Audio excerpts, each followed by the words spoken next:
Здравствуйте, дорогие друзья! С вами юрист Валерий Табаков.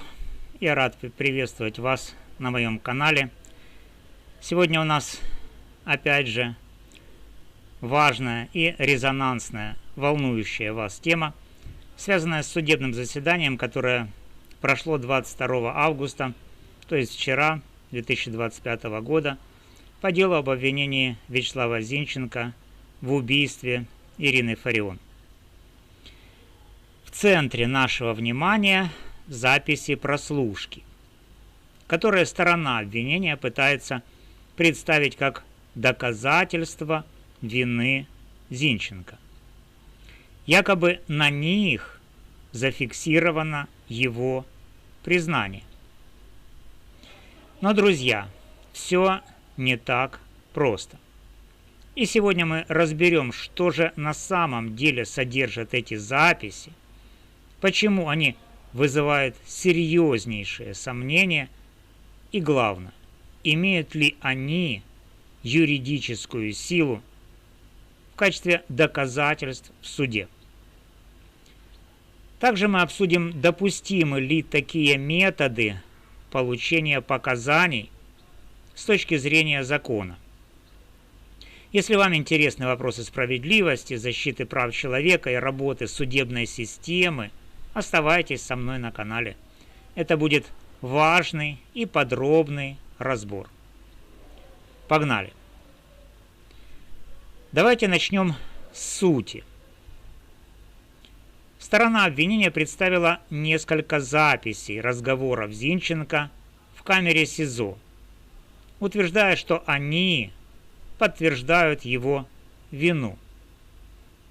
Но, друзья, что мы слышим на этих записях, если внимательнейшим образом их проанализировать? Первая запись, откровенно говоря, не содержит ничего существенного. Зинченко упоминает, что читал какие-то там материалы, связанные с НСВП, но категорически отрицает, что является их адептом или сторонником. Источник этих материалов не ясен, и, честно говоря, эта запись не дает никаких прямых и даже косвенных доказательств его причастности к убийству Ирины Фарион. Это просто обрывочные фразы, которые сложно интерпретировать как улику. Однако вторая часть записей куда более тревожна. Здесь мы слышим, как сокамерник Зинченко начинает активно на него давить. И это давление, друзья, я, как юрист, квалифицирую как психологическое воздействие, направленное на принуждение Зинченко к самооговору. Давайте разберем, как это происходит. Итак, что мы слышим в этих записях? Сокамерник Зинченко начинает разговор с того, что называет Зинченко дядей. Казалось бы, мелочь, но в тюремной среде это унизительное прозвище, которое можно расценивать как форму буллинга. Даже в обычной жизни подобное обращение считается некорректным. А в условиях СИЗО, где человек находится в стрессовой ситуации, это тем более недопустимо. И это первый тревожный сигнал. Далее сокамерник переходит к более серьезным манипуляциям. Он внушает Зинченко чувство вины и страха, утверждая, что тот обязан признать свою вину в убийстве Фарион. Сокамерник говорит, что Зинченко идет в отказ, то есть не признает вину. И это, по его словам, по словам сокамерника, недопустимо. Причем он подчеркивает в разговоре с ним в камере о том, что Зинченко не имеет якобы права уходить в отказ, как он это делает на допросах у правоохранителей. Интересно, что сокамерник повторяет свои обвинения и вопросы, и даже ответы Зинченко, словно понимая, что запись может быть нечеткой, и хочет, чтобы его слова были четко зафиксированы. И это наводит на мысль, что он действует не просто так, а, возможно, по указанию следственных органов. И это, друзья, серьезное нарушение прав подследственного, о чем я еще скажу поподробнее. Теперь давайте разберем, как именно осуществляется это давление.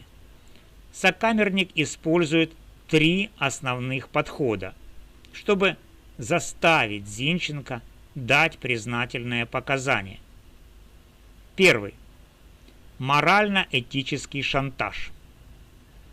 Он внушает Зинченко, что идти в отказ – это не по понятиям, не по правилам тюремной среды. Хотя, друзья, давайте будем честны. В уголовной среде идти в отказ – это обычная практика. Подозреваемые и обвиняемые часто отрицают свою вину, и это их законное право, закрепленное в Конституции и Уголовно-процессуальном кодексе. Но сокамерник пытается представить это как нечто аморальное, чтобы манипулировать Зинченко. Второе. Угрозы через коллективное давление. Сокамерник заявляет, что из-за того, что Зинченко не признает вину, у других заключенных начинаются проблемы. Он упоминает, что их, то есть других заключенных, якобы закрывают в подвалах и клетках. Это тюремная терминология, которая подразумевает усиление режима или наказания. По сути, он говорит: ты создаешь проблемы зэкам, и они будут недовольны. Это попытка переложить ответственность на Зинченко и заставить его чувствовать себя виноватым не только перед следствием, но и перед другими заключенными. Третье. Прямое требование самооговора. Сокамерник настаивает, что Зинченко обязан дать показания, чтобы решить проблемы и избежать конфликтов с зэками. Это классический прием психологического давления. Создается иллюзия, что признание вины облегчит положение Зинченко и других заключенных, но на деле это просто попытка принудить его к самооговору. Теперь давайте перейдем к самому важному вопросу. Имеют ли эти записи юридическую силу и могут ли они быть признаны допустимыми доказательствами в суде? Мое мнение как юриста однозначно. Такие доказательства вызывают серьезные сомнения с точки зрения закона. Во-первых, согласно статье 6 Европейской конвенции по правам человека и нормам Уголовно-процессуального кодекса, доказательства, полученные с нарушением закона, не могут быть использованы в суде. Если записи прослушки были сделаны в условиях, когда на Зинченко оказывалось давление, это уже ставит под сомнение их законность. Правоохранительные органы обязаны обеспечить, чтобы любые следственные действия, включая прослушку, проводились без принуждения и манипуляций. Но в данном случае мы видим, что сокамерник, возможно, действовал по указанию следствия, что является грубым нарушением прав подследственного. Во-вторых, давление и принуждение к самооговору прямо противоречат принципу презумпции невиновности.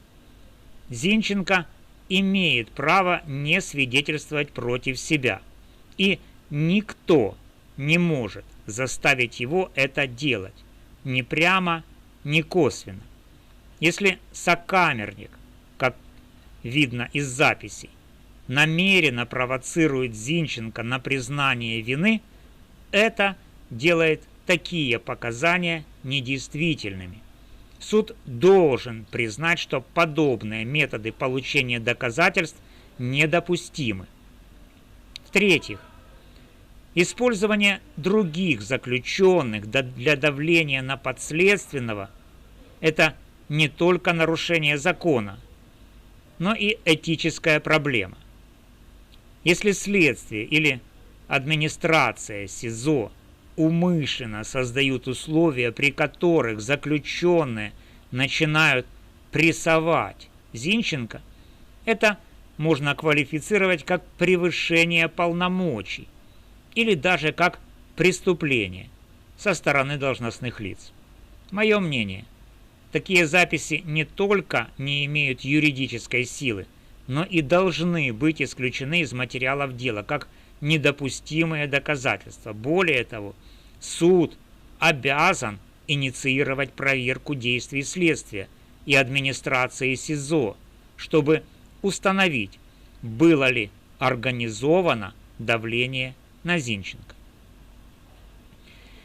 Прокурор в суде заявил, что факт давления еще нужно доказывать. Но позвольте, что тут доказывать? Записи говорят сами за себя.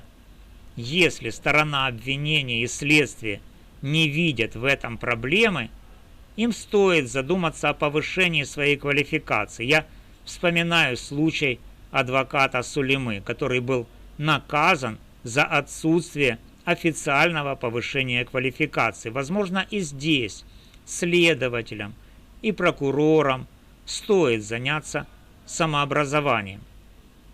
Суд обязан обратить внимание на эти записи и дать им правовую оценку.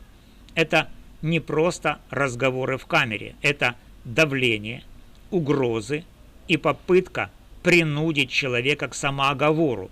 Суд должен, первое, провести проверку обстоятельств, при которых велась прослушка, и выяснить, не было ли вмешательства со стороны следствия. Второе, допросить сокамерников, которые участвовали в разговоре, чтобы понять, действовали ли они по указанию правоохранителей. Третье. Исключить записи из числа доказательств, если будет установлено, что они получены с нарушением закона. Четвертое. Рассмотреть возможность привлечения к ответственности тех, кто организовал давление на Зинченко. Если суд проигнорирует эти факты, это станет еще одним примером того, как в нашей системе правосудия могут попираться права человека. А это недопустимо. Друзья, подводим итог. Записи прослушки, которые сторона обвинения пытается представить как доказательство вины Зинченко, на деле свидетельствуют о грубом психологическом давлении. Мы видим обзывание, морально-этический шантаж, угрозы через коллективное давление со стороны заключенных. Более того, такие доказательства не имеют юридической силы и не могут быть признаны допустимыми в суде, так как получены с нарушением закона и принципов справедливого правосудия. Я призываю всех, кто следит за этим делом, задуматься, можем ли мы считать такие методы справедливыми. Если у вас есть свое мнение, делитесь им в комментариях. Мне очень интересно узнать, что вы думаете. Не забудьте поставить лайк, если видео было полезным. И подписывайтесь на канал, чтобы не пропустить новые разборы. Если хотите, чтобы я подробнее разобрал какую-то юридическую тему, пишите в комментариях, и я подготовлю для вас видео. Спасибо за внимание. С вами был юрист Валерий Табаков. До новых